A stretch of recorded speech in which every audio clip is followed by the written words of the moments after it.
សួស្តីអ្នកទាំងអស់គ្នាថ្ងៃនឹងខ្ញុំនឹងនិយាយបកស្រាយទៅកាន់រឿងមួយដែលមានចំណងជើងថា Hell Baby ដែលវាគឺជារឿងមួយនិយាយអំពីគ្រួសារមួយដែលមានកូនជាបិសាចនឹងឯងដែលសាច់រឿងហ្នឹងត្រូវបានចាប់ផ្ដើមឡើងជាមួយនឹងទស្សនវិជ្ជារបស់គូស្វាមីភរិយាមួយគូដែលប្រពន្ធរបស់គេហ្នឹងមានពោះធំចិត្តគ្រប់ខែហើយជានឹងទៅទៀតថ្ងៃហ្នឹងក៏ជាថ្ងៃដំបូងដែលគេទើបតែទិញផ្ទះថ្មីហើយគេក៏បានរើចូលទៅនៅក្នុងផ្ទះថ្មីហ្នឹងទៅប៉ុន្តែអ្វីមួយដែលគួរឲ្យកត់សម្គាល់នៅក្នុងផ្ទះហ្នឹងផងដែរក៏យើងបានឃើញអ្វីមួយនៅពីលើហ្នឹងដែលមើលទៅដូចជាខ្មោចបន្តិចមនុស្សបន្តិចណាហើយគូស្វាមីហ្នឹងក៏អត់បានដឹងនោះទេហើយយប់ឡើងក៏បានមកដល់នៅពេលដែលគេកំពុងតែធ្វើអីស្ងាត់ស្ងាត់ហ្នឹងស្រាប់តែមានបុរសម្នាក់ទៀតដែលមានឈ្មោះថា Fernand ហ្នឹងក៏បានមកបញ្ញត្តិពួកគេនឹងព្រឺតតែម្ដងហើយ Fernand ហ្នឹងក៏ជាមនុស្សម្នាក់ដែលរស់រាយខ្លាំងមែនទែនក៏បានមកអញ្ជើញនឹងអាញ៉ៃជុំគ្រួសារហ្នឹងណាហើយចុងក្រោយគេក៏បានដឹងថា Fernand ហ្នឹងបានមកលួចរស់នៅក្នុងផ្ទះហ្នឹងយូរហើយអញ្ចឹងបើទោះបីជាគ្រួសារថ្មីហ្នឹងមកនៅក៏ដោយក៏គេនៅតែបន្តមករស់នៅក្នុងផ្ទះហ្នឹងដដែលដែលវាពិតជាចម្លែកខ្លាំងមែនតើហើយបន្តមកទៀត Fernand ក៏បាននិយាយអំពីអក្សរនៅក្នុងផ្ទះហ្នឹងថាវាមានអត្ថន័យថា House of Blood ផ្ទះឈាមឬក៏ផ្ទះរបស់មនុស្សស្លាប់ហ្នឹងណាហើយអ្វីមួយដែលគួរឲ្យចម្លែកជាងនឹងទៅទៀតហ្នឹងគឺថាកេះទាំងប្រមាណដែលគេលើកចូលមកហ្នឹងស្រាប់តែវាបានតកឈរលើគ្នាទាំងអស់ដូចជាមានអ្នកណាម្នាក់លើកដាក់អញ្ចឹងដែលពិតជាចម្លែកខ្លាំងមែនទែនមនុស្សមិនអាចលើកឡើងទៅកម្ពស់នឹងបាននោះទេអញ្ចឹងសួរថាតើអ្វីជាអ្នកលើកប៉ុន្តែពួកគេក៏មិនទាន់បានចាប់អារម្មណ៍អំពីរឿងហ្នឹងប្រហែលនោះដែរហើយបញ្ចប់ពីហ្នឹងទៅយើងក៏បានឃើញទស្សនវិជ្ជានៅក្នុងទីក្រុងវ៉ាទីកង់នោះម្ដងដែលមានលោកបូជាចារប្រហែលអង្គហ្នឹងកំពុងតែនិយាយភាសាគ្នាអំពីករណីស្លាប់មួយដែលមានឃ្លាតឈាមឃ្លាតអីនឹងខ្ទេចខ្ទីអស់អញ្ចឹងណាអញ្ចឹងហើយក៏លោកមេបូជាចារធំហ្នឹងបានចាត់លោកបូជាចារពីរនាក់ដើម្បីទៅសិក្សាអំពីករណីឃាតកម្មដ៏សាហាវមួយហ្នឹងទៅខណៈដែលនៅក្នុងផ្ទះនេះវិញក៏ Vanessa ជាប្រពន្ធរបស់ Jack ហ្នឹងក៏បានទៅងូតទឹកហើយនៅពេលដែលគេងូតទឹកហ្នឹងក៏មានខ្មោចម្យ៉ាងឬក៏មនុស្សហ្នឹងកំពុងតែឈរឆ្លុះកញ្ចក់ផងដែរប៉ុន្តែប្តីហ្នឹងមិនបានដឹងអំពីរឿងខ្មោចហ្នឹងនោះទេហើយប្តីដោយសារតែឡើងតែញ៉ៃហ្នឹងស្រាប់តែបាត់ប្រពន្ធទៅណាបាត់ក៏ចាប់ផ្ដើមបារម្ភដើររកប្រពន្ធទៅក៏បានទៅឃើញប្រពន្ធនៅលាងចានឯណានៅឆ្កុយអញ្ចឹងមិនដឹងថាណាម្នាក់បានងូតទឹកនោះទេនៅក្នុងពេលមិញហ្នឹងណាអើយជាងនឹងទៅទៀតប្រពន្ធហ្នឹងក៏បានទៅដោះដៃលាងចានខ្លួនឯងរហូតដល់ទៅឈាមទៅហើយឈាមទៀតសោតហ្នឹងគេក៏បានទៅយកអាឈាមដៃហ្នឹងមកលិតទៀតផងដូចជាឃ្លានឈាមហ្នឹងខ្លាំងណាស់ហើយមិនចប់ពីលត់ឈាមហ្នឹងទៅគេក៏បានទៅចាក់អាកុលហ្នឹងយកទៅឲ្យប្តីគេផឹកដែលប្តីហ្នឹងក៏បានផឹកទៅក៏ដឹងថាអាកុលហ្នឹងក៏ខឹងប្រពន្ធមែនទែនដែលប្រពន្ធធ្វើលប់យកអាកុលឲ្យខ្លួនផឹកចឹងណាប៉ុន្តែកំពុងតែខឹងហ្នឹងស្រាប់តែ Fernand បានលូតចូលមកម្ដងទៀតក៏បានធ្វើឲ្យអ្នកទាំងអស់ហ្នឹងភ័យស្ទើរតែបះជើងបាត់ទៅហើយបន្ទាប់ពីនិយាយសន្ទនាជាមួយនឹង Fernand ហើយហ្នឹងគេក៏បានចុះទៅបន្ទប់ខាងក្រោមស្រាប់តែបានឃើញប្រអប់មួយចឹងគេក៏មិនដឹងថាប្រអប់ហ្នឹងជាអ្វីឲ្យប្រកបនោះដែរក៏បានយកប្រអប់មួយហ្នឹងទៅទុកក្រោមគ្រែទៅហើយនៅពេលដែលគេបានទៅដេកលើគ្រែហ្នឹងណាក៏ស្រាប់តែមានអ្វីមួយចេញពីក្រោមគ្រែហ្នឹងមកហើយភ្លាមវាក៏បានវាចូលទៅក្រោមភួយរបស់ Jack ហ្នឹងទៅក៏បានទៅធ្វើឲ្យ Jack ស្រួលខ្លួនចឹងណាប៉ុន្តែ Jack ក៏មានអារម្មណ៍ថាចម្លែកហ្នឹងក៏បានបើកភួយមើលទៅស្រាប់តែបានឃើញលោកយាយចំណាស់ម្នាក់កំពុងតែធ្វើអីគេហ្នឹងគេក៏បានដាក់លោកយាយហ្នឹងមួយដបសន្លប់ឈឹងបាត់ទៅហើយគេក៏គិតថាលោកយាយហ្នឹងស្លាប់ក៏បានយកលោកយាយម្នាក់ហ្នឹងទៅខ្ចប់រួចហើយក៏បានទៅជីករណ្ដៅដើម្បីកប់សាកសពលោកយាយបំបិតភ័ស្តុតាងផងដែរប៉ុន្តែកំពុងតែជីកហ្នឹងក៏មានឆ្កែមួយមកព្រុសគេផងដែរដែលគេហ្នឹងពិតជាចម្លែកខ្លាំងមែនតើថាតើហេតុអ្វីបានជាឆ្កែហ្នឹងមកព្រុសអញ្ចឹងណាប៉ុន្តែប្រពន្ធរបស់គេក៏បានស្រែកដេញឆ្កែហ្នឹងទៅក៏ឆ្កែហ្នឹងបានភ័យរត់ចេញពីកន្លែងហ្នឹងបាត់ទៅហើយប្តីហ្នឹងដោយសារតែភ័យពេកធ្វើអីមិនកើតហ្នឹងក៏ប្រពន្ធបានចាប់ប្តីបឺតមាត់មួយខ្សើទៅក៏ប្តីហ្នឹងចាប់ផ្ដើមមានកម្លាំងចិត្តក៏បានជីកលោកយាយកប់នៅកន្លែងហ្នឹងបានសម្រេចបាត់ទៅហើយស្អីឡើងក៏បានមកដល់គេក៏បាននាំប្រពន្ធរបស់គេដើម្បីទៅជួបអ្នកចិត្តសាស្ត្រដើម្បីឲ្យគេព្យាបាលប្រពន្ធណាដោយសារតែប្រពន្ធឥឡូវហ្នឹងដូចប្លែកបិទឈាមចាក់ស្រាចាក់អាកុលឲ្យប្តីផឹកអញ្ចឹងណាហើយនៅពេលដែលប្រពន្ធទៅជួបជាមួយនឹងអ្នកចិត្តវិទ្យាហ្នឹងក៏ប្តីត្រូវបានប៉ូលីសតែហៅដើម្បីទៅស៊ើបសួរអំពីករណីបាត់លោកជ័យម្នាក់អញ្ចឹងណាអញ្ចឹងប្តីហ្នឹងឡើយតែនិយាយទូរស័ព្ទជាមួយនឹងប៉ូលីសហ្នឹងទៅក៏ប្រពន្ធហ្នឹងបានទៅជួបជាមួយនឹងលោកគ្រូពេទ្យហ្នឹងតែម្នាក់ឯងហើយជួបបានផ្លែហ្នឹងគេក៏បានដើរចេញមកវិញហើយប្តីឃើញប្រពន្ធចេញលឿនអញ្ចឹងក៏មិនជឿប្រពន្ធនោះដែរក៏ចង់ចូលមើលប៉ុន្តែប្រពន្ធក៏បានអុសកាឡាញ៉ៃជាមួយប្តីទៅក៏ប្តីជឿជាក់ទៅលើប្រពន្ធរួចហើយក៏បាននាំគ្នាចាក់ចេញពីកន្លែងពេទ្យហ្នឹងទៅហើយបន្ទាប់ពីពួកគេចេញហ្នឹងយើងក៏បានតែឃើញលោកគ្រូពេទ្យហ្នឹងត្រូវបានគេសម្លាប់វះពោះនឹងរញ៉ៃដាក់នៅលើជញ្ជាំងហ្នឹងបាត់ទៅហើយដូចជាសាហាវខ្លាំងមែនតើហើយប្តីប្រពន្ធទាំងពីរហ្នឹងនៅពេលដែលទៅដល់ផ្ទះហ្នឹងក៏លោកប៉ូលីសទាំងពីរបានទៅជួបគេផងដែររួចហើយក៏បានទៅសួរនាំអំពីលោកយាយម្នាក់ណាហើយពេលហ្នឹងដែរ Jack ក៏ភ័យខ្លាំងមែនតើប៉ុន្តែអ្វីមួយដែលគួរឲ្យចម្លែកហ្នឹងគឺมันមានបញ្ហាអ្វីនោះទេក៏ប៉ូលីសហ្នឹងបាននាំគេទៅជួបជាមួយលោកយាយម្នាក់ដែលត្រូវបានគេកប់ហ្នឹងដែលលោកយាយហ្នឹងអត់បានស្លាប់អត់បានអីនោះទេហើយលោកយាយថែមទាំងបានអរគុណទៅកាន់ Jack ដែលបានវាយគាត់ឲ្យសន្លប់យកមកកប់ហ្នឹងដែលបានធ្វើឲ្យគាត់ដឹងខ្លួនឡើងវិញផងដែរហើយដែលពិតជាកំ pl ខ្លាំងមែនទែនហើយចុងក្រោយគាត់ក៏បានសុំ Jack អោបមួយដើម្បីទុកជាអនុស្សាវរីយ៍ ហើយចេកហ្នឹងមិនចង់ឲ្យគាត់អោបនោះទេប៉ុន្តែដោយសារតែគ្មានជំរឿក៏បានឲ្យគាត់អោបទៅហើយគាត់អោបបដាចាំបាច់គូតចេកបដាទៅក៏បានធ្វើឲ្យចេកហ្នឹងមានអារម្មណ៍ថារអើមឡើងមែនទែនហើយចុងក្រោយប៉ូលីសក៏បានឆក់លោកយាយហ្នឹងដើម្បីឲ្យគាត់ដោះលែងគូតរបស់ចេកទៅហើយក៏បានយកគាត់ចេញពីកន្លែងហ្នឹងបាត់ទៅហើយយប់ឡើងក៏បានមកដល់ហ្នឹងក៏ប្រពន្ធរបស់គេបានទៅអង្គុយផឹកស្រាបដាសើចបដាណាហើយមិនធម្មតានោះទេគេក៏បានផឹកស្រាហ្នឹងមួយកែវហើយមួយកែវទៀតផឹកហ្នឹងមើលទៅមិនសមជានារីមានកូននោះទេហើយបន្ទាប់ពីផឹកស្រាអស់ហើយហ្នឹងគេក៏បានទៅយកអាកុលមកផឹកទៀតដែរអើយស្វិតជាសាខ្លាំងមែនទែនតែនៅក្នុងគណៈពេលហ្នឹងដែរក្រុមប៉ូលីសហ្នឹងក៏បាននាំគ្នាទៅមន្ទីរពេទ្យចិត្តសាស្ត្រហ្នឹងទៅស្រាប់តែបានទៅឃើញសាកសពលោកគ្រូពេទ្យហ្នឹងស្លាប់ដល់សាហាវអញ្ចឹងណាហើយក៏ស្របពេលហ្នឹងដែរក៏លោកបូជីចាដែលត្រូវបានគេចាត់មកហ្នឹងក៏បានមកមើលផងដែរហើយគាត់ក៏បានគិតថាវាគឺជាករណីរបស់ព្រាយបិសាចដែលបានមកសម្លាប់លោកគ្រូពេទ្យអ្នកហ្នឹងហើយ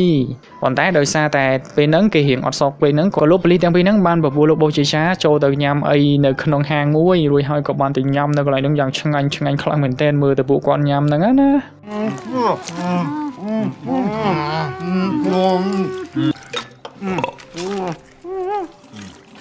ហើយពួកគេក៏បានសួរប្រវត្តិអំពីលោកបូជាចាទាំងពីរហ្នឹងទៅក៏បានដឹងថាម្នាក់គឺជា bull fighter ដែលជាអ្នកលេងសៀកជាមួយគោប៉ុន្តែចុងក្រោយក៏បានបបួសទៅហើយចំណែកលោកពុកម្នាក់ទៀតហ្នឹងគឺគាត់ជាអ្នកដែលបានទៅស៊ីឈ្នួលគេឈរឲ្យគេបាញ់អញ្ចឹងណាប៉ុន្តែនៅក្នុងថ្ងៃមួយក៏ត្រូវរបួសហ្នឹងក៏ត្រូវបានគេបញ្ជូនចូលទៅក្នុងមន្ទីរពេទ្យបងស្រីមួយស្រាប់តែមានបងស្រីស្អាតជាច្រើនហ្នឹងមកបឺតគ្រាប់បឺតអីឲ្យគេដែលធ្វើឲ្យគេហ្នឹងសប្បាយចិត្តនិងរំភើបខ្លាំងមែនទែនក៏បានសម្រេចចិត្តបួសទៅដែលសើខ្លាំងមែនទែនហើយបន្ទាប់ពីស្ដាប់ប្រវត្តិរបស់លោកពុកទាំងពីរហ្នឹងហើយក៏លោកប៉ូលីសទាំងពីរហ្នឹងបាននាំលោកពុកចូលទៅបាររាំលេងនឹងបែកស្លុយទាំងអស់គ្នាទៅខណៈដែល Vanessa នេះវិញក៏បានដេកទាំងហក់ដូចជាឆ្កែអញ្ចឹងដែលវាពិតជាចម្លែកខ្លាំងមែនទែនហើយប្តីឃើញប្រពន្ធអញ្ចឹងក៏ចាប់ផ្ដើមភ័យហើយមិនដឹងថាមានរឿងអ្វីកើតឡើងទៅលើប្រពន្ធនោះទេប៉ុន្តែប្រពន្ធគាត់ហ្នឹងដូចជាមិនមានបញ្ហាអ្វីនោះទេក៏ដូចជារៀងឃ្លានឈាមក៏បានទៅយកអាឈាមគោដែលខ្លះសេហ្នឹងយកទៅលិតយកទៅអីទៀតហើយមិនត្រឹមតែប៉ុណ្ណោះនោះទេសំឡេងរបស់គេហ្នឹងក៏បានប្រែប្រួលคล้ายទៅជាសំឡេងមនុស្សប្រុសទៀតផង I think we should call Dr. Marsden. I'm fine. ហើយប្តីរបស់គេឃើញសភាពការមិនស្រួលហ្នឹងក៏បានទេទៅហៅលោកដុកទ័រដែលបានព្យាបាលប្រពន្ធហ្នឹងឲ្យមកមើលប្រពន្ធស្រាប់តែបានដឹងថាលោកដុកទ័រហ្នឹងបានស្លាប់បាត់ទៅហើយក៏ចាប់ផ្ដើមភ័យបដ ாய் ហើយភ្លាមភ្លើងនៅក្នុងផ្ទះហ្នឹងក៏បានដាច់ផងដែរហើយកំពុងតែភ័យជាមួយនឹងភាពងងឹតផងហ្នឹងស្រាប់តែ Funnel បានមកលេងម្ដងទៀតក៏បានធ្វើឲ្យគេលួសព្រលឹងម្ដងទៀតទៅហើយចុងក្រោយដោយសារតែគ្មានអ្វីធ្វើហ្នឹងក៏ Funnel បានបបួល Jack ទៅញ៉ាំភីសាញ៉ាំសាំងវិចហ្នឹងយ៉ាងជុំគ្នាយ៉ាងឆ្ងាញ់ដូចជាលោកពងចឹងដែរទៅ Wow! ហើយបញ្ចប់ពីហ្នឹងទៅគេក៏បានទៅរើអីវ៉ាន់ហ្នឹងទៅស្រាប់តែបានទៅជួបលោកយាយចំណាស់ហ្នឹងម្ដងទៀតក៏ធ្វើឲ្យគេនឹងភ័យនឹងលួសព្រលឹងតែម្ដង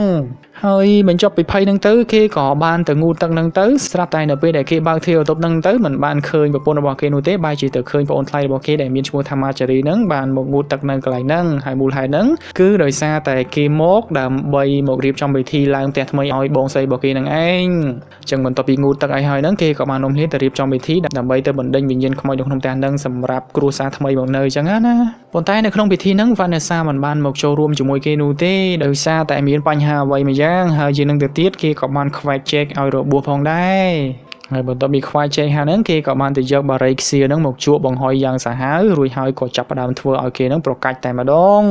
ហើយបន្តិចក្រោយមកស្រាប់តែមានរញ្ជួយដីហ្នឹងធ្វើឲ្យគ្រប់យ៉ាងនៅកន្លែងហ្នឹងធ្លាក់នឹងរញ៉េរញ៉ៃហើយដោយសារតែស្ថានភាពមិនស្រួលគ្រប់គ្នាក៏បាននាំគ្នារត់ចេញពីកន្លែងហ្នឹងប៉ុន្តែនៅពេលដែលគេរត់ចេញទៅក្រៅផ្ទះហ្នឹងក៏ឃើញថាស្ថានភាពហ្នឹងស្ងប់ស្ងាត់ឈឹងប៉ុន្តែនៅពេលដែលចូលទៅក្នុងផ្ទះគឺវារញ័រតែម្ដងដូចជាមានវិញ្ញាណអ្វីកំពុងតែរំញ័រផ្ទះហ្នឹងអញ្ចឹងភ្លាមគេក៏បានទៅបើកឡានហ្នឹងជិះបុកនៅកន្លែងហ្នឹងយ៉ាងសន្សឹមហ្នឹងទៅក៏បានធ្វើឲ្យស្ថានភាពបានធូរស្រាលហើយបញ្ចប់ពីហ្នឹងទៅគេក៏បាននាំគ្នាទៅញ៉ាំអីទៅក៏លោកប៉ូលីសហ្នឹងបានទៅជួបពួកគេរួចហើយក៏បានទៅយករូបថតសាកសពហ្នឹងមកសួរគេក៏បានធ្វើឲ្យពួកហ្នឹងខ្ពើមក្អួតព្រាតអស់ទៅ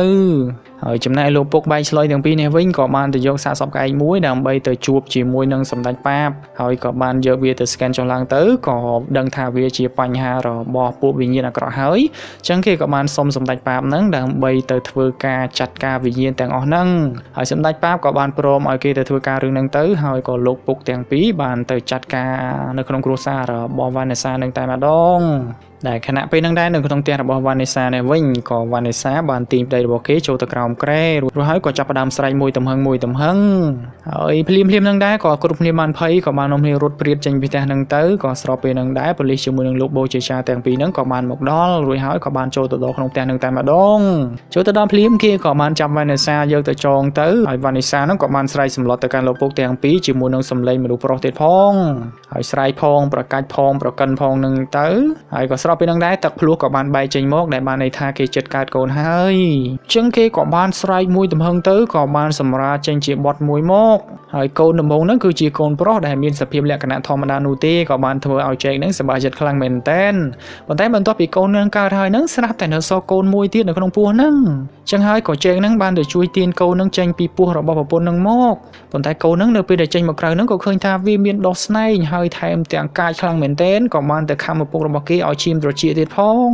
ហើយលោកពុកឃើញអញ្ចឹងក៏បានទៅជួយចាប់ក្មេងហ្នឹងចេញពីឪពុកហ្នឹងទៅក៏ស្រាប់តែក្មេងមួយហ្នឹងបានទៅខំច្រមុះលោកពុកនឹងដាច់តែម្ដងហើយបន្តមកទៀតវាក៏បានរត់ចេញពីកន្លែងហ្នឹងបានទៅក៏លោកពុកលោកអីហ្នឹងបានទៅដេញតាមចាក់វាចាក់សម្លាប់វាដោយសារតែវាកាចក៏ដូចជាសាហាវខ្លាំងពេកគឺបានន័យថាវាជាបិសាចហ្នឹងឯងហើយភ្លាម Funnel ក៏បានចូលទៅចាប់វាបានទៅរួចហើយក៏បានបីវាចេញមកក្រៅប៉ុន្តែបីមកបានបន្តិចហ្នឹងក៏វាបានទៅខំមុខ Funnel ឲ្យរបួសផងដែរអញ្ចឹងហើយគ្រប់គ្នាក៏បានភ័យក៏បានបោះក្មេងហ្នឹងដាក់គ្នាម្នាក់មួយទៅហើយបោះផងវាយផងចាក់ផងកាប់ផងអីហ្នឹងក៏មិនបានត្រូវក្មេងនឹងនោះទេស្រាប់តែបានត្រូវរបួសគ្នាឯងបាញ់គ្នាឯងឯណានោះរបួសនឹងខ្ទេចខ្ទីអស់ទៅខណៈដែលម្ដាយរបស់គេនឹងក៏បានឈរមើលទស្សនវិជ្ជាមួយនឹងហើយថែមទាំងបានទះដៃអបអរជាមួយនឹងទស្សនវិជ្ជាដ៏ល្អមើលនឹងទៀតផងប៉ុន្តែចុងក្រោយគេបែរជាទៅស្រែកជុំឯណានោះឆ្កយហើយវិញលីមអាកូននឹងក៏បានហៅម្ដាយរបស់គេថាម៉ា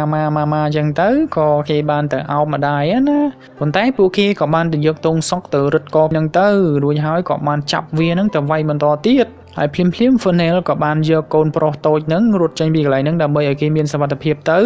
ខណៈដែលអាកូនបិសាចហ្នឹងក៏បានទៅខំក Marjorie ហ្នឹងធ្វើឲ្យ Marjorie ស្លាប់ម្នាក់បាត់ទៅ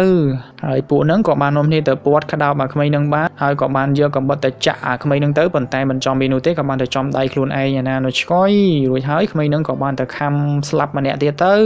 ហើយចុងក្រោយក៏លោកប៉ូលីសហ្នឹងទៅចាប់អាក្មេងហ្នឹងជាប់កហ្នឹងទៅហើយជែកនេះវិញក៏បានទៅច្របាច់កអាក្មេងហ្នឹងផងដែរចុងក្រោយគេក៏បានបោះវាខ្ចប់កត្រកអីហ្នឹងទៅរួចហើយក៏បានយកវាទៅឆក់ជាមួយនឹងភ្លើងធ្វើឲ្យវានឹងឆេះស្លាប់ប្រកាច់ប្រកិននៅកន្លែងហ្នឹងបាត់ទៅហើយចុងក្រោយរូបរាងរបស់វាក៏បានផ្ទុះខ្ទេចដែលបានន័យថាវាក៏បានរលាយផងដែរអញ្ចឹងនឹងហើយក៏កូនខ្មោចហ្នឹងបានស្លាប់បាត់ទៅហើយបេសកកម្មរបស់លោកបូជាចាទាំងពីរហ្នឹងក៏ត្រូវបានបញ្ចប់ផងដែរបើទោះបីជាលោកបូជាចាម្នាក់ត្រូវបានស្លាប់យ៉ាងណាក៏ដោយ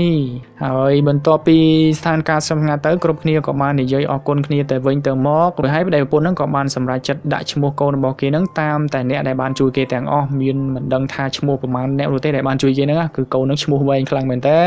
ហើយចំណែក Funnel នេះវិញដោយសារតែឈ្មោះរបស់គេត្រូវបានគេយកទៅដាក់ជាមួយនឹងកូនហ្នឹងក៏បានធ្វើឲ្យគេសប្បាយចិត្តហើយក៏រំភើបផ្សោយនៅកន្លែងហ្នឹងណាហើយហ្នឹងហើយសាច់រឿងមួយហ្នឹងក៏ត្រូវបានបញ្ចប់ត្រង់ចំណុចហ្នឹងឯងហ្នឹងហើយអ្នកនរគ្នាគឺសាច់រឿងហ្នឹងវាមានតែប៉ុណ្្នឹងនោះទេវាមិនមានអីអស្ចារ្យនោះទេគ្រាន់តែជាសាច់រឿងមួយដែលយើងអាចមើលកំសាន្តបែបប្លែកអារម្មណ៍ដែលមានកូនក្មេងខ្មោចដេញខំគ្នាសាហាវអញ្ចឹងណាតែបើនិយាយអំពីតម្លៃនៃសាច់រឿងហ្នឹងវាមិនសូវជាល្អមើលប្រហែលនោះទេ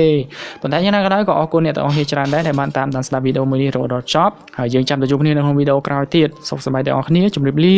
បាយបាយ